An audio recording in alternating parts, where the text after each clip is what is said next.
शहबाज कलंदर जब भी अपना खिताब सुनाते तो लोगों से ये बात जरूर कहते कि दुनिया तमाशे के सिवा कुछ भी नहीं। फिर एक दिन एक शख्स पूरे मजमे के बीच शहबाज कलंदर से कहने लगा, हजरत मैं आपकी इस बात से सहमत नहीं हूँ, क्योंकि जब इसी दुनिया के अंदर खुदा को सजदे किए जाते हैं, हज ज़कात और कुर्बानियां दी जाती हैं, फिर आप कैसे कह सकते हैं कि ये दुनिया सिर्फ तमाशे के सिवा कुछ भी नहीं है। तो इस पर शहबाज कलंदर फरमाने लगे, अगर तुमने अपनी आंखों से ये सब कुछ देख लिया फिर तो मानोगे ये दुनिया तमाशा है। उस शख्स ने कहा, हाँ हजरत मैं अपनी आंखों से देखूंगा तभी मानूंगा। ये कहकर वो शख्स अपने घर चला गया। रात को जब वो शख्स गहरी नींद सोया तो उसने खुद को ख्वाब में देखा कि उसके हाथ में रीछ की रस्सी और बगल में ढोल लगा है और वो तमाशाई बना फिरता है कि तभी अचानक उसके सामने लाल शहबाज कलंदर आ गए, लेकिन वो शहबाज कलंदर को पहचान नहीं पा रहा। जब शहबाज कलंदर ने उससे पूछा कि तुम कौन हो तो कहने लगा, मैं कलंदर हूँ, तमाशा दिखाता हूँ। उसने अपना तमाशा दिखाया और फिर शहबाज कलंदर से पूछने लगा, अब तुम बताओ कि तुम कौन हो।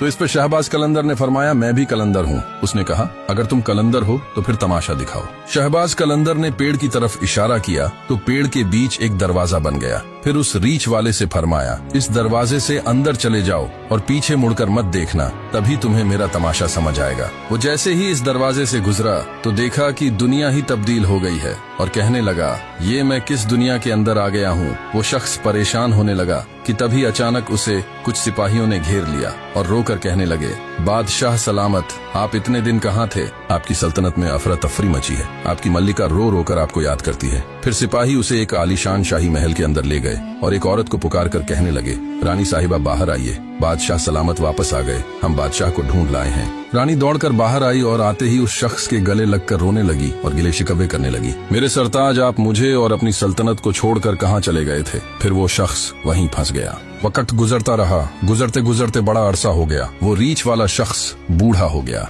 फिर एक दिन जब उसे महल के अंदर घुटन महसूस हुई तो उसने सोचा बाहर जाकर ताजा हवा लूं। फिर वो महल्लात से बाहर निकला और टहलता हुआ महल्लात से काफी दूर आ गया तो अचानक उसे वही दरवाजा दिखाई दिया तो कहने लगा, अरे ये तो वही दरवाजा है जिससे मैं गुजरा था और मेरी दुनिया बदल गई थी। फिर वो वापस उस दरवाजे से गुजरा तो देखा कि शहबाज कलंदर उसी जगह खड़े थे और उसका रीछ और ढोल भी वहीं पड़े थे कि तभी अचानक वो नींद से जाग उठा। फिर सुबह वो शख्स भागते हुए आया और आकर शहबाज कलंदर के कदमों पर गिर पड़ा और कहने लगा, हाँ हजरत आपने ठीक फरमाया था, ये दुनिया वाकई में तमाशे के सिवा कुछ भी नहीं। मैंने सारा तमाशा रात को देखकर यकीन कर लिया है। इस कहानी से हमें ये सबक मिलता है कि अल्लाह के वलियों के ऊपर हमें कभी भी तनकीद नहीं करनी चाहिए, क्योंकि इस दुनिया को जितना अल्लाह वाले जानते हैं उतना हम कभी जान ही नहीं सकते, समझे।